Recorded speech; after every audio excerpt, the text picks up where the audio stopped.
Hello and welcome to the New Moon Tarot reading for the new moon that will fall tomorrow, Wednesday the 2nd of March at 5:35 p.m. UK time. I am recording this just over 24 hours before the time. And recording this really at a time in the world that is going through some very rapid and unpredictable changes and some very large changes, and for some people larger than others.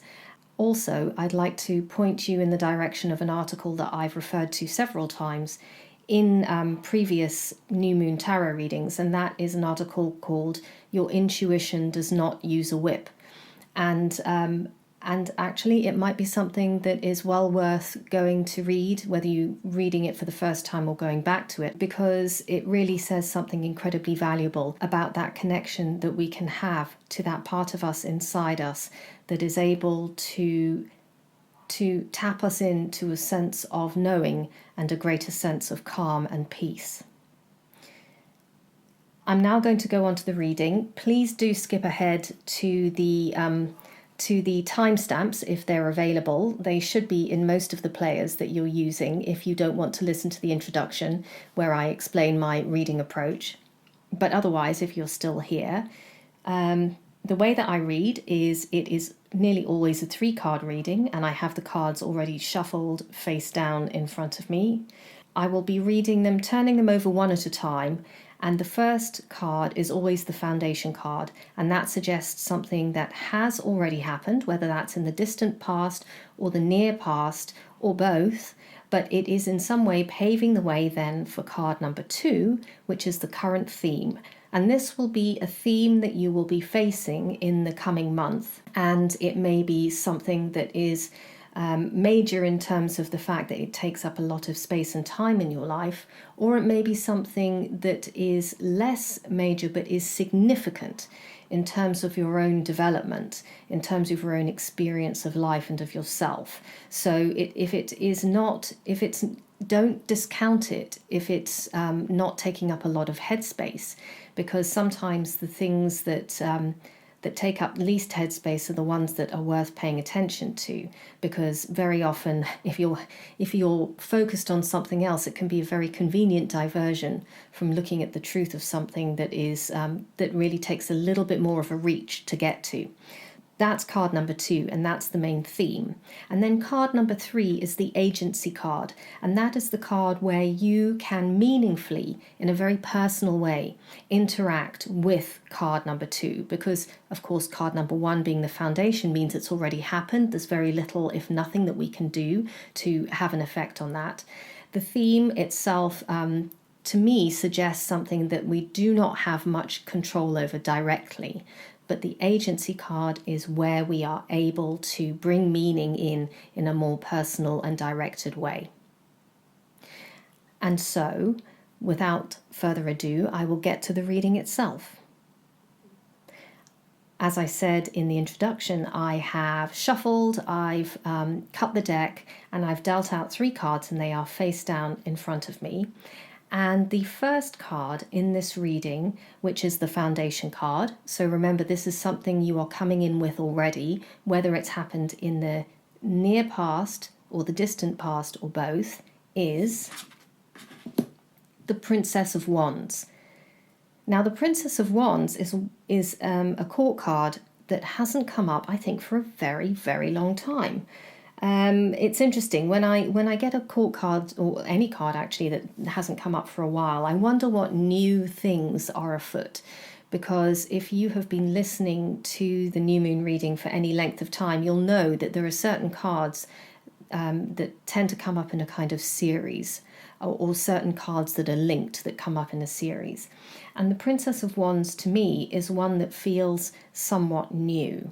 Of course, given it's the foundation card, it's something that you're going to be familiar with, but it might be something that is the next step or the next new experience that is being paved the way for. And the Princess is the initiatory card in the court cards. So in this deck, the princess, but in the Waite-Smith deck, for example, that is the page. Now, these are very important cards, the princess and the page, because they really explain the genesis of that particular suit as it's expressed in human form. Yes, they will very often traditionally refer to a young person, that idea of youth can be anything from a child to maybe sort of like an adolescent.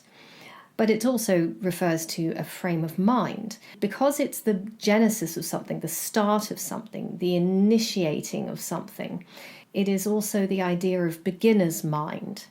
So that can be something that we have inside of all of us. And in fact, we have the inner child inside of all of us as well. So I would suggest that this is in some way the beginner's mind or the inner child to do with the suit of wands in yourself. Now, this may well also be reflected outside of you in another person or perhaps in a situation, though the situation will probably be connected to a Princess of Wands kind of person.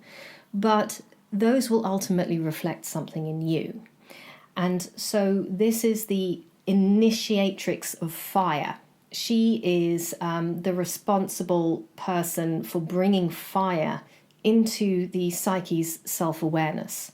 Another way of putting this is really the beginner's mind that is willing to take a risk, a creative risk. Now, the idea of taking a creative risk is almost said from the point of view of an adult, because to the Princess of Wands, it's not a risk. It's simply what she does. And of course, I'm referring to princess as a she, but it can refer to anyone. It's just that the princess is the yin aspect of a yang wands energy. And so it might look risky from the outside, but this is what the Princess of Wands, this is what she is for.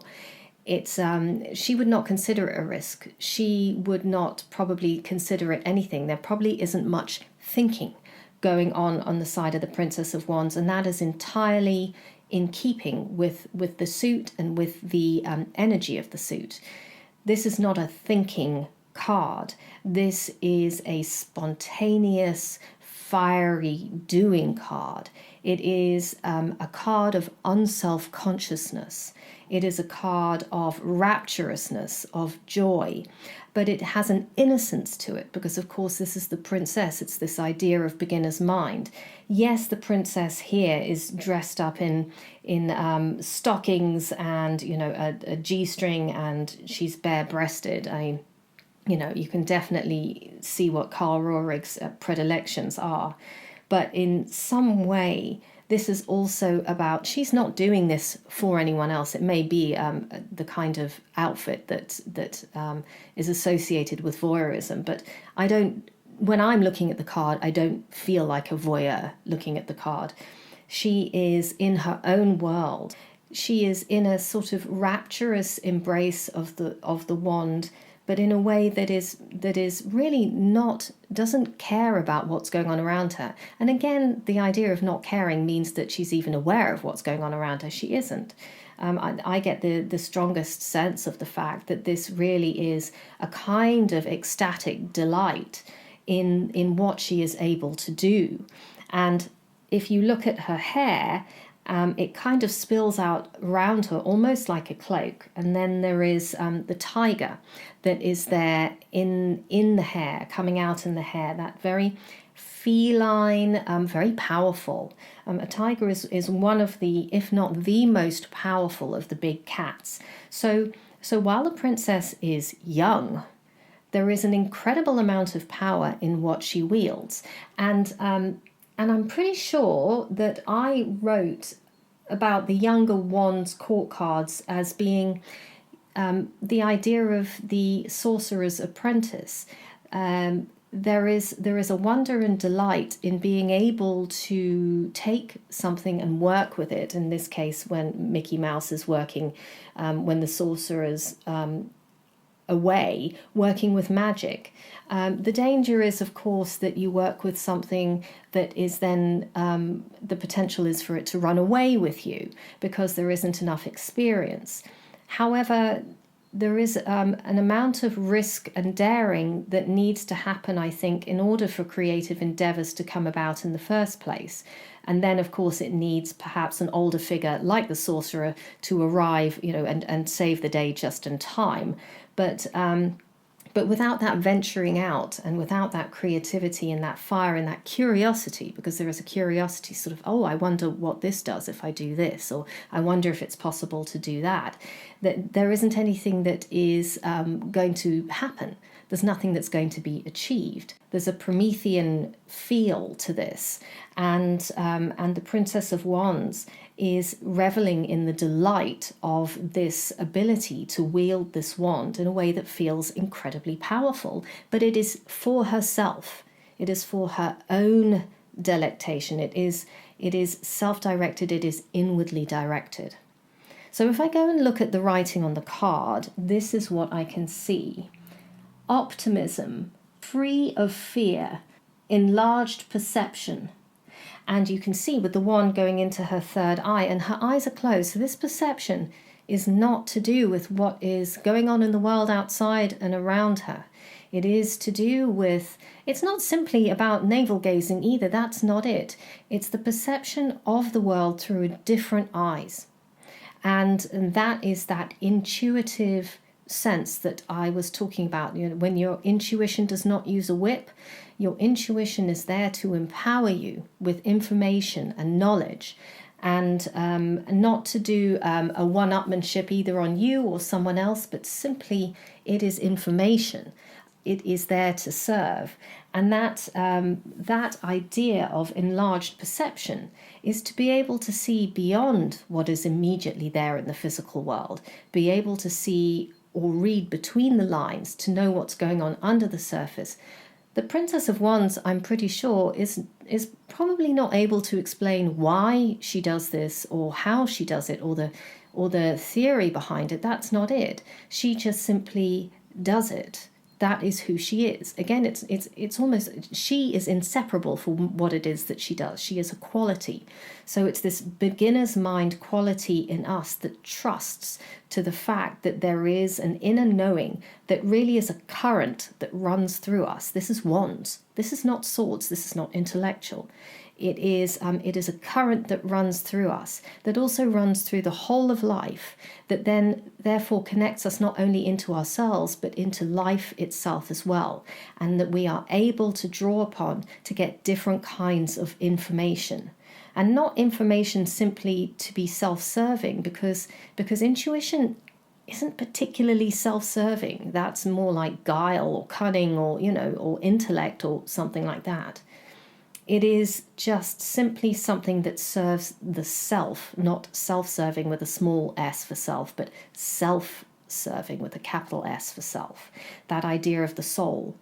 And what serves the self also benefits others. And there is something here about that ability to be connected inside that really is vital in all of its senses, as in it's vital because it's incredibly important, but also it is alive. And when we are able to do this, what happens is that there is a kind of chain reaction that sets off, that other people around us are able to do that as well. There is that idea of the 100th monkey, where if you go and read up about it, that when you reach a kind of tipping point in terms of something that is adopted in the psyche or in one's sort of own understanding, that is based on a sort of instinctual or intuitive drive, it is picked up by others around. It doesn't have to be communicated through speech. It doesn't have to be, this is what's happening and this is what you have to do. There is a sense of that ability to be able to connect in and be that Princess of Wands kind of figure in your own life for yourself that is electric enough to sort of work as a current that then works around and through the people around you and therefore spreads outwards. It sounds like it's sort of more of a moralizing thing, which is definitely not it. There's no particular strategy to it either. It's a technique. It is a technique of being able to connect in to some other form of information. And that other form of information, I can only speak personally because obviously I've only been inside my own body in my own life, but it has been incredibly valuable to me in countless ways, working with intuition. It always flummoxes me that people who don't really pay much attention to intuition, or who actively shun intuition as being something that is ridiculous or just some kind of woo. It flummoxes me that they think that way, particularly when it has been so valuable in my own life. And of course, your own connection with your own intuition in the way that the Princess of Wands is doing this is going to be something that is equally valuable to you, but in a different way, and will be entirely personal. But it's the ability to do that somehow is able to be translated to others. And when you feel that somebody's on your wavelength, well, that's kind of intuitive in many ways. And this is really about getting onto your own wavelength and being able to, perhaps for the first time, in a very meaningful and conscious way, understand that there is a reserve inside you that is able to be tapped, that is very useful. And because it is wands, it is not emotional. Emotions may come from it, but it's not. This goes back to my article. Your intuition does not use a whip. It doesn't. It precedes emotion. It is simply a neutral knowing. So in the recent past, or in the far past, but this will also have come up recently, there has been an occasion or a thread through your life where intuition and the discovery of it, or the rediscovery of it rather, has become a key player in your life in some way. It is about understanding, even if it's just an inkling of what it is that you are able to connect into inside yourself, that then will pave the way and stand you in good stead for card number 2, which I'm going to come to very shortly. But what I would say is that the Princess of Wands is facing off to the left while she is bending back to the center. So in the recent past, you have had an experience of connecting in to intuition. And maybe this card is coming up because perhaps what you have not realized was that was intuition. That knowing, or that moment of perhaps a shift in gears where you felt like there was a sort of like you changed depth in terms of how you related to yourself or to life, is where you felt that, but you couldn't quite understand what that was or why. And the Princess of Wands is very clearly indicating that this is the tapping into an energy source that really is very, very powerful, and one that you can continue to use. It's a bit like a muscle. You need to practice with it. Very often what we think is intuition isn't. But when it happens, when intuition happens itself, there is an absolute knowing. It's when you doubt it that perhaps, maybe that's when your emotions or your thoughts are overlaying it. So look back at a time in your recent past where, and you may be able to pinpoint it pretty quickly, but where the Princess of Wands has really stepped forward in your life within you to show you how it is that you have this formidable tool at your disposal that you can use in a way that really serves you, and then by extension serves others, but that's secondary. And so the Princess of Wands paves the way for the current theme for this month, and then the theme obviously just has its influence going as far into the future as you want it to go. It will always have an influence, but obviously its influence is going to be much more current over the next 4 weeks or so, and that is the Empress. So we have a court card and we have a major arcana card and a personal one of the major arcana cards as well. So the Empress, being number 3 in the majors, is one of what I would say is one of the more personal majors, in as much as when you move through the majors, they go from personal to sort of impersonal to transpersonal. There is something about the development of the psyche, and then the ego realizing that it is not in control, which is round about cards 12, 13, 14, 15, to then understanding that the ego needs to make way for something that is not only impersonal inside the self, or inside you, which is the self, but something that is connected to everything else. And the Empress is so therefore about a personal aspect of one's own self as it is developing. But at the same time, there is a parallel meaning with the Empress, which is, of course, the idea of Mother Nature too. So let's talk about those two different things and then see what that throws up. So the Empress, in terms of Mother Nature, is the idea of cycles. I've spoken about this quite a lot, but it's worth repeating again, particularly for those of you who are new to the new moon reading, that she rules over every kind of natural cycle that there is. So whereas the Emperor's domain is the human realm with human rules and regulations and about sort of staking one's claim and staking out the ground and putting one's flag in the ground and then defending that flag, the Empress, and that sort of throws things up for me immediately in terms of that. The Empress is about natural laws, about natural cycles. So it is anything from the changing of the seasons to the menstrual cycles, to the tides, to the cycles of the moon, which of course are connected to the tides, to the planets going around the sun, to our solar systems, to the galaxy, to universes. She is the entire world, not just the one that exists on this planet, though of course that's going to be something that's of more immediate relevance to most of us. So natural cycles, natural world. She is a powerful archetype in that way because natural cycles will have their way, one way or the other. There is the idea of the Empress is the idea of birth. So there's that idea of mother as well. It's not just Earth Mother, but mother. Birth, and then death, and then rebirth. It is that entire system of birth, death, rebirth, and the value that each one of those stages holds. But of course, yes, it goes in a cycle. It is a circle. So you cannot have one without the other.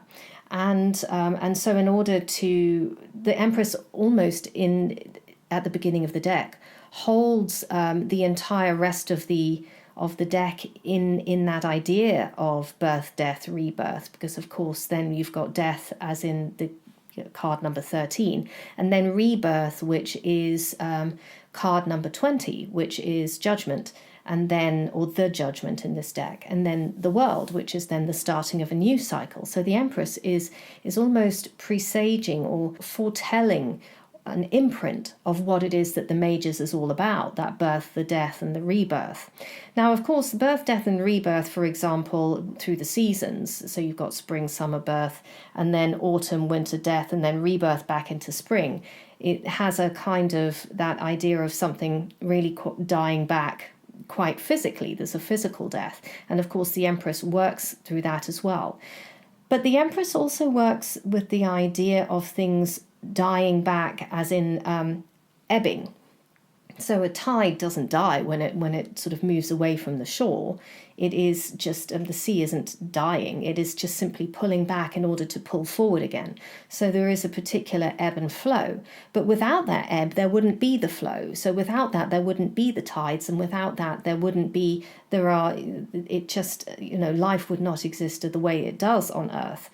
So it really is about looking at the cycles of things and the wisdom that is inherent in the things that are possibly ones that we don't particularly like as much. For example, I am a summer person. I'm a spring summer person. I'm a Leo. I'm a fire sign. I like the sun. I don't necessarily want to lie down in it and cover myself in suntan lotion, but I do want to know that when I look out the window, that I can see it, and I know that if I step outside, it's going to be warm. I do not like it when the leaves fall off the trees. I do not like it when it goes into winter, but I am starting to appreciate that, of course, without that, there isn't the sun again in spring. And that not only that there is an appreciation of why we have an autumn and a winter too. So the Empress is a non-judgmental and almost disinterested, not uninterested, disinterested, disconnected. In other words, she has no favorites in terms of the cycles, because she is the cycles. There is a wisdom in all of them. This is the natural world. It is about connecting in with the natural world. And it'll be interesting to see how the Princess of Wands and the Empress sort of play out in terms of the ways that they interact with each other. But I'm just going to delve into the Empress a little bit more by going to the writing on the card, which says energy. So that immediately links her to the Princess of Wands. And then development and evolution and fertility and success and initiative. I think it's initiative, though I think that's been spelt incorrectly, Carl. And then an eye for the details. We won't go further than that about the eye for the details and the spelling of initiative. There is that eye for the details, which is very much an incredibly good partner for intuition. And then the idea of development and energy. So this is about flexing that intuitive muscle, and that idea of evolution, fertility, and success. Now, for me, the way that the Princess of Wands and the Empress works is that intuition is very much an embodied experience. It might be one's energy, which is paradoxically disembodied in as much as it's an energetic experience, but it is the body that is the instrument in which it is felt. So intuition may come to you sort of straight into your mind, but very often it is accompanied with a bodily sensation. It's not the kind of sensations that accompany emotions. It's not the same thing. It's a sensation that's quite difficult to describe, but we have bodies as almost tuning forks that then tune us into intuition. And I feel that the more embodied that we are, the more that we can acknowledge that we have a body, can accept that we have a body, can love that we have a body, can inhabit our bodies, the more that we not just inhabit them, but, fully be in them as much as you can. And believe you me, that is no easy task for many of us. And it can sometimes take a very long time to even get to the stage where we feel comfortable in our bodies. But the more that we're able to do that, the more that we really have that formidable instrument of intuition, because it does go very much hand in hand. And if you look at the Princess of Wands, she is incredibly embodied. She is, and it is not, as I said, when I was talking about her, for anyone else but herself. Yes, she might be nice to look at for certain people, but she's not really particularly concerned with that at all. This is about her being able to work with that kind of energy. And you work with that kind of energy not only by being embodied, but by understanding natural laws as well. And that is a synergistic kind of partnership that there is, that natural laws and intuition are coming from the same place. Now, from my perspective, very much because I'm a student of Jung, I don't always agree with him, but I do think, and his ideas weren't necessarily original, by the way, but it was the way that he described them that I think was quite original. But the idea of intuition is very much linked in to the primordial body, the instinct that lies pre-language, not pre-verbal in as much as, that we can feel something before it comes to us in thoughts, but something that is so primordial that it is in our instinct. Is it the amygdala? I think it might be the amygdala in our brain that is the lizard brain. I could be wrong. Could be absolutely wrong with that. I'm not a biologist. But the psychoid is intimately connected with intuition. And the psychoid is also the realm of the Empress, because it is that primordial part of us that is connected in with the ancientness of our roots and of the world. And so it is to understand, I think, that that quote that's at the beginning of Steve Vai's Passion and Warfare album, that I think was said by David Coverdale, "We may be human, but we are still animals." And he may also be quoting somebody else in that, I'm not sure. But I remember the first time I heard that really shook me. We may be human, but we are still animals. And the Empress is very much about linking into that animal nature, not being mistrustful of it, neither degrading it or belittling it because it is in some way inferior, because by doing that we are ignoring just how much we are driven by that animal nature.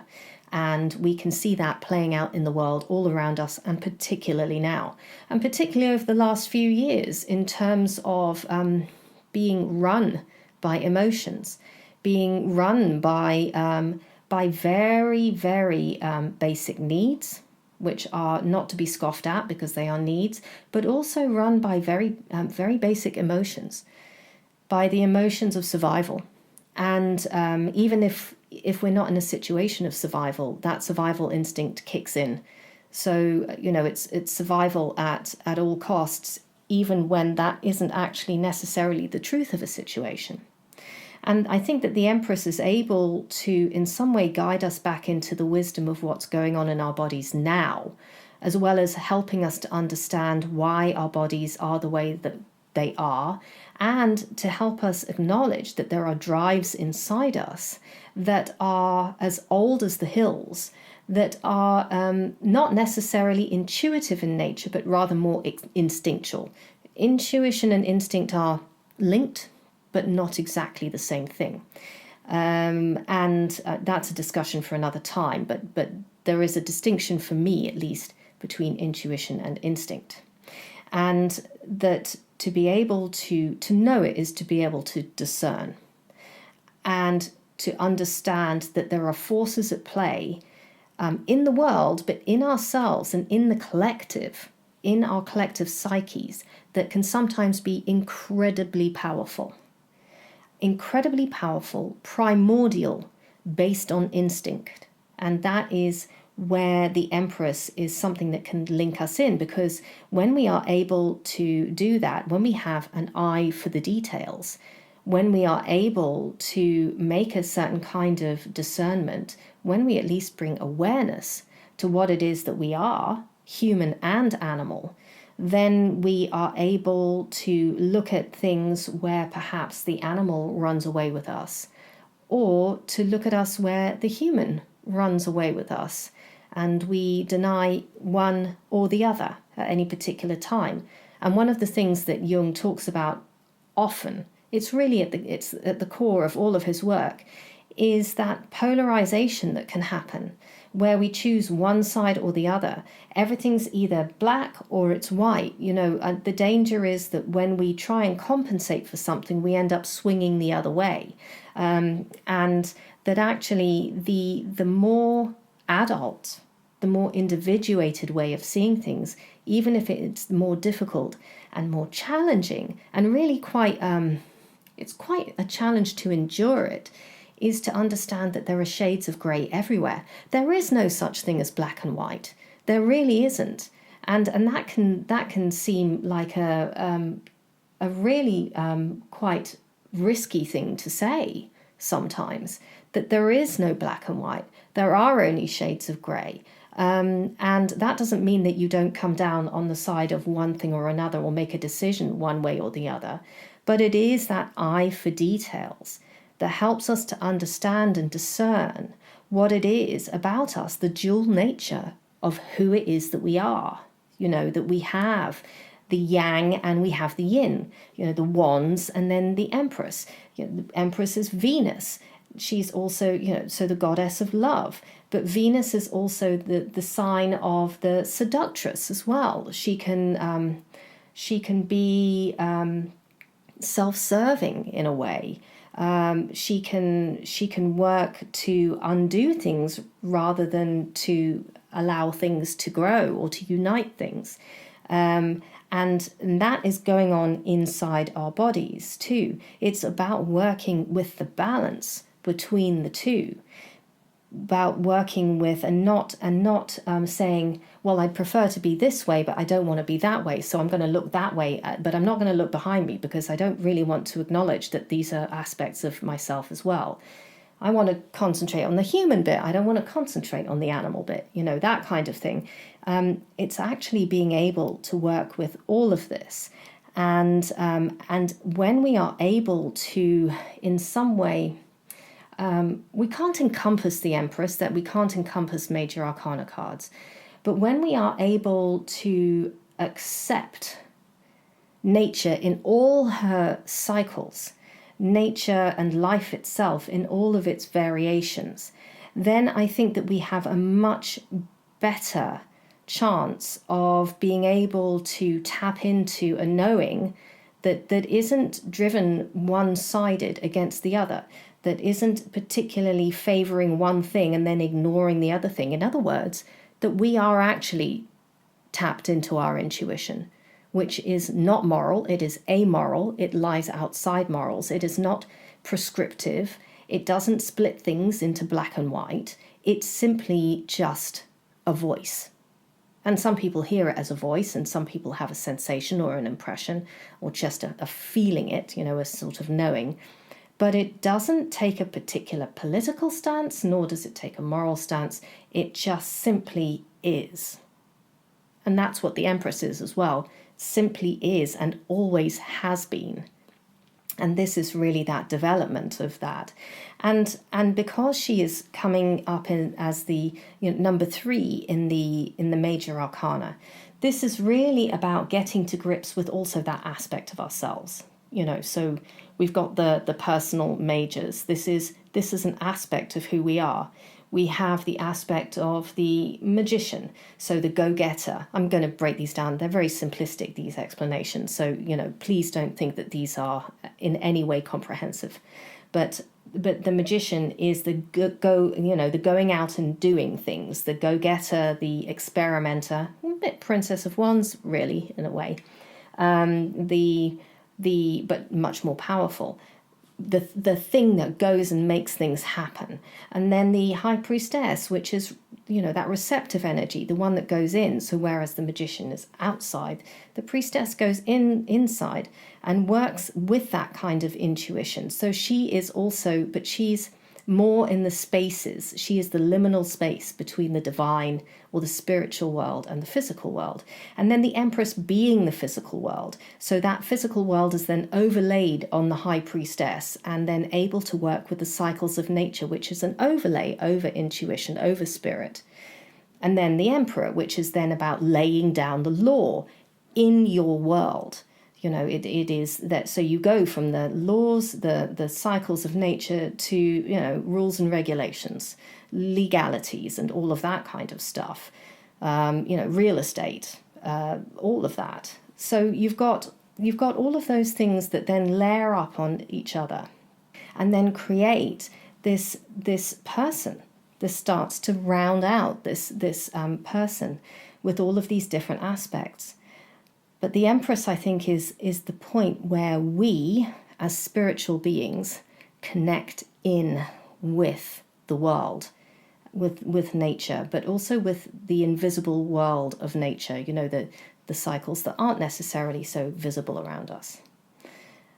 So that is the theme for this month. And it's an interesting one as well, because, of course, in the Northern Hemisphere, we're going into spring.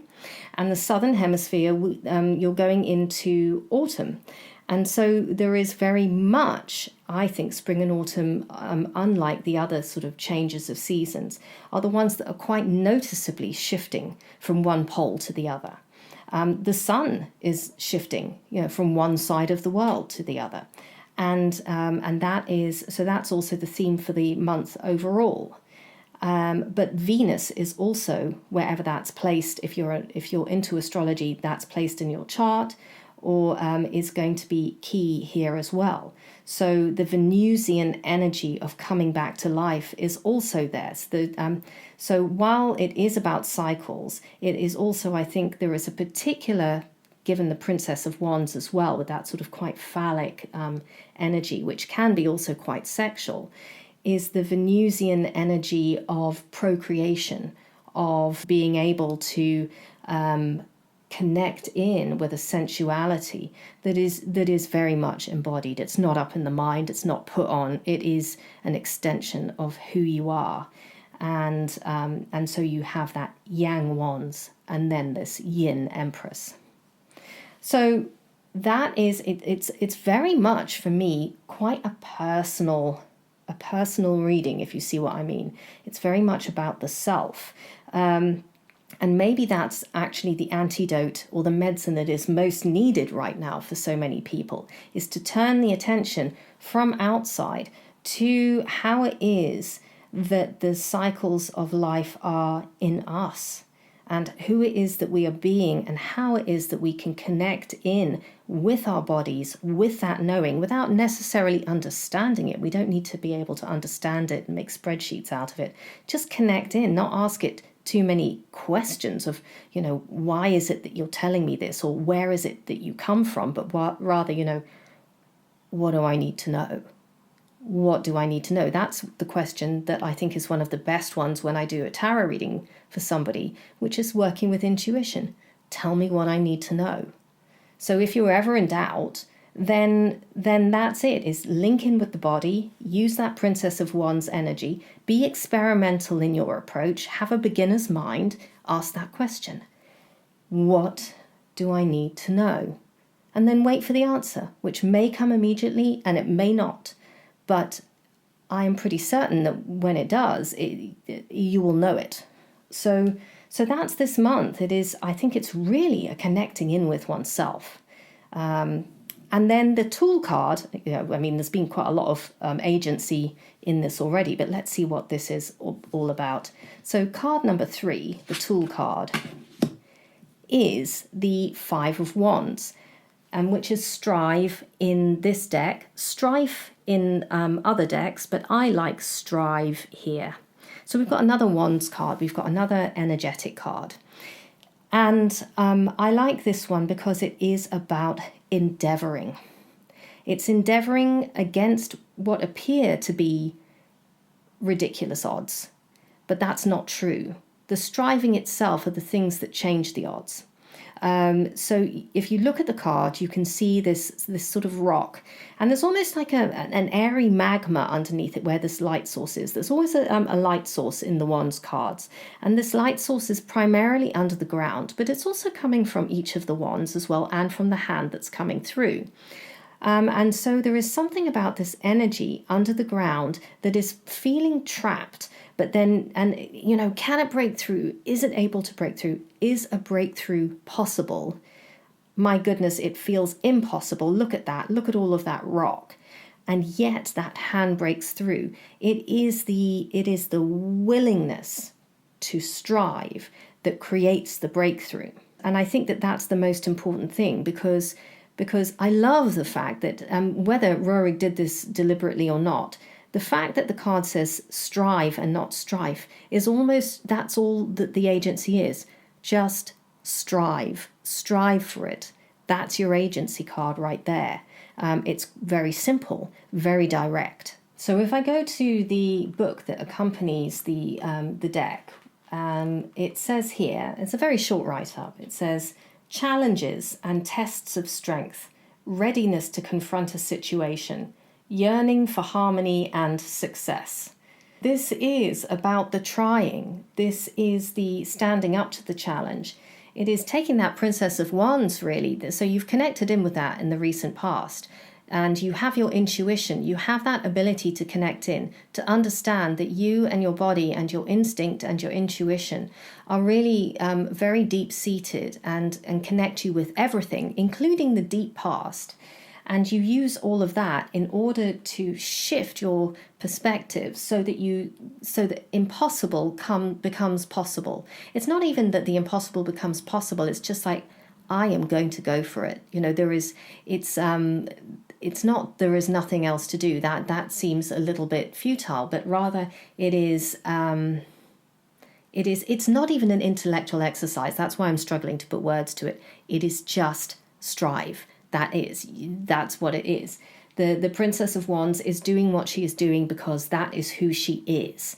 And the strive, that is what you do because that is what you do. It is the reaching. It is the optimism that reaches for that. The readiness to confront a situation, the challenges and tests of strength, the yearning for harmony and success. I mean, those are wonderful things to strive for. And why not strive for them? I mean, if there's anything to strive for, then I think harmony and success are wonderful things to strive for. And that may be to do with what's going on in your personal life or in the lives of others around you or in the life of the world as a whole, or all three at the same time. But it's almost as if there is just that is what you are here for, is to strive for that. And then there is that, so there is that breakthrough. It is that drive upwards. It's the same thing. I know that there's a sort of very hot molten feel to this card, but actually I think that's the buzz of life itself that is under the surface that needs to break through. And it's the same idea of a plant breaking through the surface of a road, for example. Even a plant just breaking through the ground. I mean, it might not be that difficult, but that's what it does. It doesn't question. I mean, I cannot imagine the plant being under the surface of the road going, oh boy, this is going to be hard. I don't know if I want to try this. It just does it. It just does it, and then it succeeds. So what I would say is that in terms of what's going on this month, I would not be put off by what seems to be impossible, or what you perceive as impossible, or what you are told is impossible. Because I think that that's just one side of the argument. And I think that actually, given the fact that you have these vast reserves of knowledge and knowing and power in the Princess of Wands and in the Empress, that pioneering spirit of the Princess of Wands, but also the tapping into something that is primordial, but also incredibly present in the Empress, then actually that one side of the story of impossible becomes something else entirely. And actually may just pale into insignificance next to the fact that you realize that this is what you were built for, is to strive, because the striving is the thing which makes it possible to achieve what it is that needs to be achieved. Now, it may not look like you want it to look, or it may not look like you were expecting it to look. My sense is that actually not attaching to a particular outcome is probably the best approach in this, because I think we are very often limited by our imagination, and we tend to imagine things that we know already. And the Five of Wands suggests new ground. There seems to be this, having been in a different environment, sort of underground or in some way limited, hitting this ceiling, and then moving through with this arm reaching through, it suggests something new. So actually what you can imagine is only ever what you have thought was possible, or what's in your realm of thought. So I wouldn't attach really too strongly to what an outcome looks like, but rather to be open, that beginner's mind, expectant about things, trusting that connection in, particularly with your body. It's not really about trusting anything outside. The outside stuff takes care of itself. It's trusting and knowing your connection, knowing that you have access to this, knowing that the Princess of Wands is there to do what she does, and knowing that you have the Empress there, a very powerful figure, particularly in this card. I mean, I just love her. She's so damn regal. And then really paying very little attention to anything other than your own particular journey in this, because, of course, what follows the Five of Wands is the Six of Wands, and then the Seven of Wands. It continues the journey. The Six of Wands continues the Five. There's a very visual flow to those three cards, and then that striving becomes this idea of success. But success is secondary to the connection, that connecting in. Don't think about the success so much. You're not here for the success. It's the striving that you're here for. You're here for the connection. You feel that connection, more than half the work is done.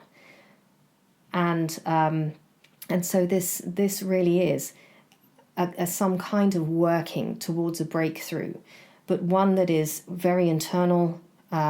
As I said, it's defying words. I'm kind of moving my body here to get my body around these, trying to find the words for it.